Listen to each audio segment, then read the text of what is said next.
Hey everybody, it's your pal Drew. Love this cover. I've been in comics as a professional for 30 years, and for many years before that, I was a fanboy. And guess what? I still am. So, Marvel's Greatest Comics. I had anything Fantastic Four or Human Torch or reprint, whatever I had to buy because they were just so dynamic. What's really interesting about this cover, which never occurred to me because I already knew these characters, if I was coming in cold, I'd be a little confused with this cover because they're all facing away from the viewer or the reader, and that's generally a big fat no-no. But at this point, they were reprinting issue 80, so it was already well established as it was the number one comic until a few years into Spider-Man. Ditko had done Spider-Man, then he left, and then John Romita took over and glammed it up a lot. Made Pete kind of a, happening guy with a motorcycle and, two gals fighting over him and stuff like that. So, but this was still number two. And, so this is 1976 issue reprint, which means there's going to be several pages chopped out. At this time, comics were 20 pages upon the original issue 80, and then, but this time they would take out 2 pages because on reprints they did 18 pages, just because they had to save money, and they needed more advertising at the time. I've mentioned in the past how like paper shortages and economical concerns like with OPEC and all that stuff that was going on. It really was hard for companies to stay strong, and unfortunately you had to pay the price of missing like 2 pages on a comic like this. I know it sounds really small in compared to world events, but when you're a kid you don't know any of this stuff, and at the time you don't care. So I love that Tamazuma kicking off that's very like Donkey Kong and Tamazuma. So I totally dug this stuff. It's just amazing how great this book was, and it is on occasion. And can I tell you a super? It's just you and me, okay? Don't tell anybody, but it's our secret. When I was younger, and I managed to get some back issues through comic conventions. Back issues weren't really that expensive at that time. I would get like a issue of, I don't know, Captain America at 20 pages that would be reprinted, that had been reprinted already. Maybe I didn't see the reprint, but I would guess what 2 non-story crucial pages would have to be deleted in the reprint. Yes, I am that disturbed of a fanboy. But that's, hey, thank goodness I got into this business. Otherwise, I don't know what I'd do.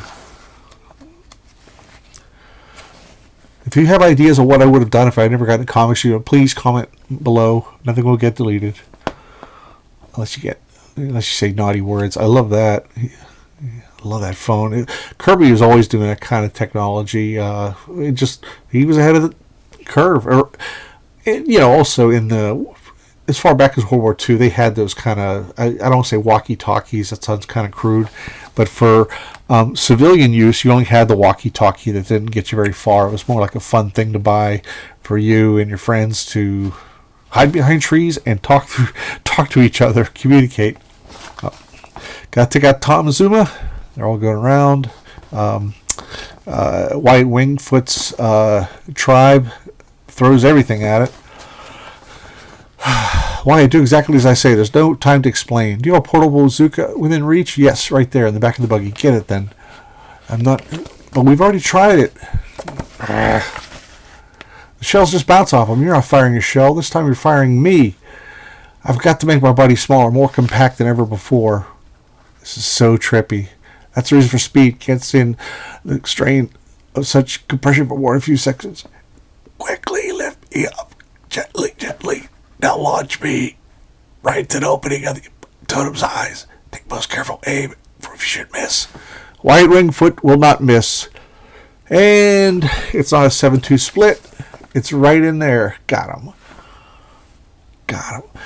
So there's no real understanding why Reed managed to take him out instead of shells, but it's comics. It's tremendous fun.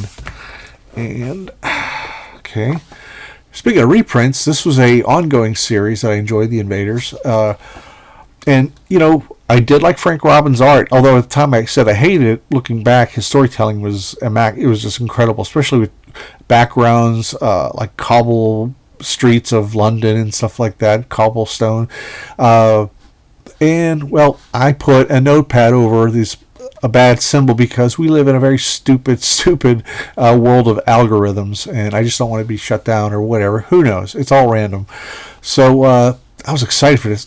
What taunted me though was Gil Kane would do the covers a lot of times, and it would suck you in. I would buy books I would never have normally bought, except that Gil Kane's stuff had so much excitement in it. So I got this, and as usual, I was like, whoa. As usual, I was like, here comes Frank Robbins or Alan Kupperberg. But no, it's a reprint of a story by Carl Burgess, the creator of the Human Torch, the original one, and Bill Everett, the creator of the Submariner. They had previously fought in a 64-page collection. It was just a crazy. There was like a ton of creators that spent a weekend in a hotel and came up with the whole story for their battle. But since then, they've become friends against the Axis powers. So I love the storytelling here. Anti-Svims now?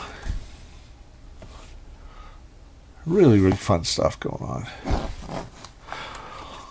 If you're really into the Golden Age stuff, you can get like the Marvel Masterworks reprints of this stuff for like under $30 because they just never really sold. There's a few volumes of everything out there. I love that. Love it. There's just so much going on. And the thing is, the story never slows down. It keeps going. Because it's a fight against the Axis. Now, these are Namor's people, the Atlanteans. They take off. They drop bombs. And the entrance is sealed. Look, we're saved. No matter how simple this is, since there's hardly any backgrounds, it doesn't matter because it's a fun read. I love that one. Ha! The door is splitting. So, yep, see, I got to cover again. I love this goofy guy. It's like, what is he, 12? Unlock that, quick! Slap him in the tanks!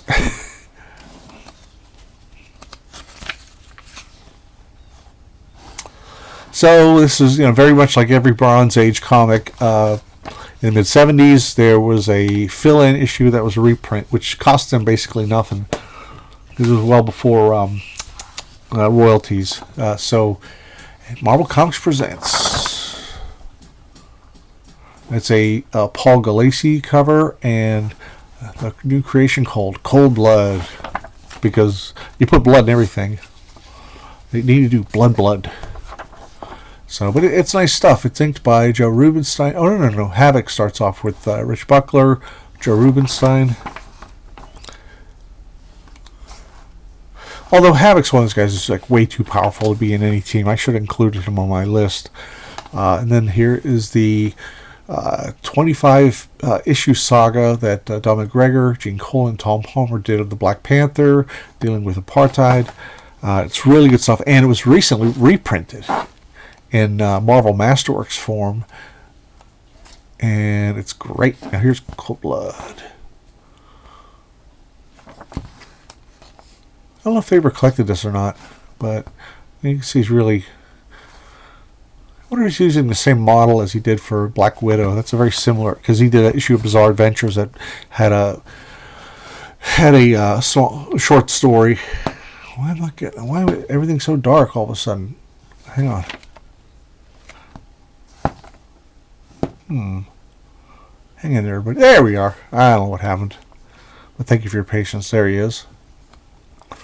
And Splashdown, which is done by the regular team of Peter David and then artist Jeff Purves, who I really like, and he gets no love because his stuff is it's great, but it's not like it wasn't of the time. Like at the time, image type art was really big, and when he was on the Hulk, he had to follow Todd McFarlane. So it's a lot like I know this is a sloppy comparison, but it's kind of like how Ross Andrew didn't get much love because he wasn't John Romita when he took over Spider-Man. And I know that's a stretch because I love Jeff Purves, but I mean almost nobody is a Ross Andrew because Ross Andrew could just draw rings around everybody. So it's a fun story, great, and also I believe I'm 100% certain that the sound effects are drawn in by Purves because he's incorporated it into the art in the past. So here we go. I just got this in the mail. Giant-sized Conan the Barbarian with a Romita redrawn face, and that's supposed to be Elric. And you could say what you want, but it's just a thing. At the time, the faces were redrawn. So it is what it is. I'm not going to take sides. So all I know is it's a fun book. I have never seen the first page of a book reprinting an actual cover. Usually they start with the splash page. But this is like 1975, towards the tail end of 1975. Now, all the giant-sized books were great. They had like a 30-page front story, and then they had like a 22-page back story of a reprint. But they went all reprint at this point, and then they call it an annual collection of the world's most savage adventures, meaning that, okay, you're going to see, issue 6, 1976, but it turns out that they decided to just do annuals with all new, art and story.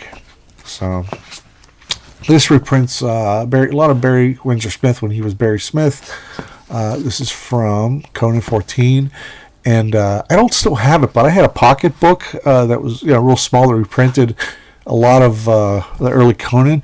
And it's so amazing what huge strides that Barry Smith made. I mean, he really started off as like really bad fan art, and he just like really, really clawed his way. And he just, both, and the story is that he was cheap by comparison to John Buscema, who had a higher page rate, and Stan just couldn't justify paying one of their top artists to do Conan. So on came this young brash kid with he had a few issues under his belt of X-Men and Avengers that were kind of Kirby-ish, kind of clunky.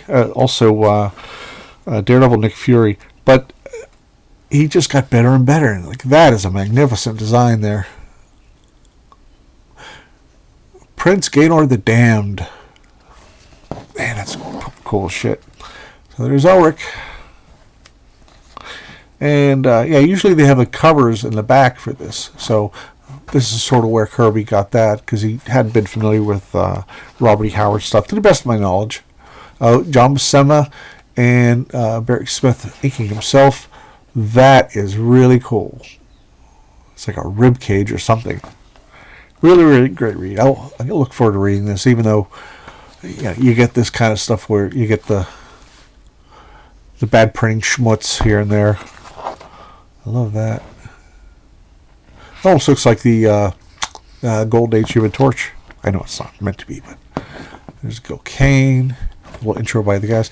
And back then, artists did not sign their work like that. Usually, you were just in a credits box, but everybody was seeing this. There's British dudes just really, really kicking ass. It's like, you can't let him go. He's going to get better the next issue. And then he does, and he gets better and better. Marvel Freezicles. I love it. That's probably Marie Severin, but it's fun. I love it. And finally, Captain America, throwing his mighty shield.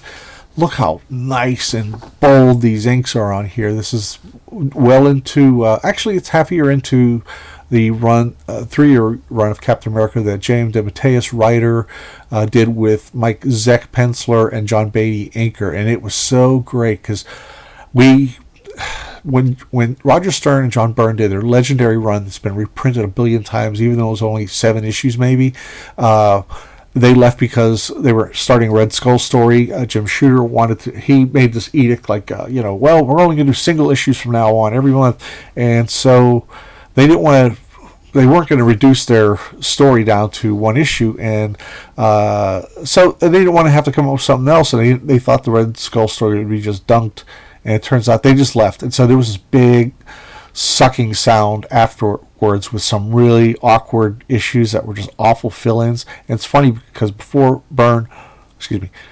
after Roger McKenzie, Sal Buscema left Captain America, there were a bunch of crappy fill-in issues. And then after Byrne and Stern left, there was another batch of crappy issues. But these guys really made me fall in love with Captain America again. I've always liked it, but it's just the book really, really suffered. Oh, David Anthony Kraft filling in. That's right, he did this two-parter.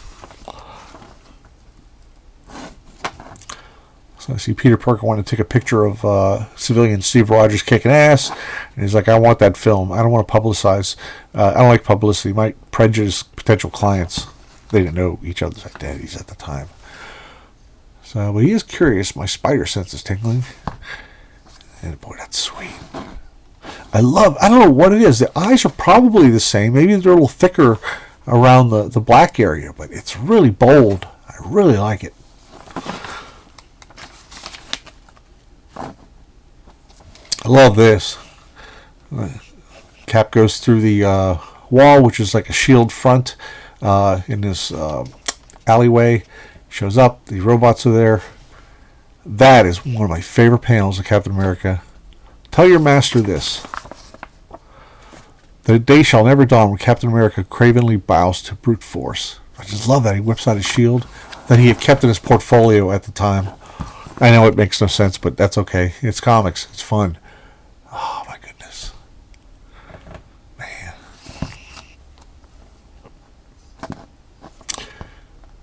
And Nick Fury and Spider-Man have met each other before. You know, that background is probably was a bitch to draw, but it probably was fairly easy to ink, because when I start inking a page in the morning, I start with stuff like this. It's all flat lines, dead lines, so I'll just get I get my .00 rapidograph pen, and I'll straight edge, and sometimes later on I get to just freehanding it, because your hand gets conditioned to it. And love Zippertone, baby. I love that grainy stuff on there. It's so great. But there's no call for it these days. Love this. They grab Nick Fury, and he has a cocoon release, which makes his shirt wrap around the robot behind him. I love that. I think it's the first time we've seen Nick Fury with a hairy chest, too.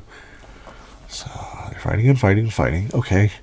And they try and get out of there, but they don't realize they're on an island that's flying in the sky. That is sweet. Sweet, sweet, sweet. Good stuff. Look how beefy it is. Just ignore that stupid banner across the top. Anyway, I know people say, well, I grew up with this. I remember seeing it, and I have fond memories. And okay, that's fine. But, of course, there's stuff I've blindsided too. Blindsided?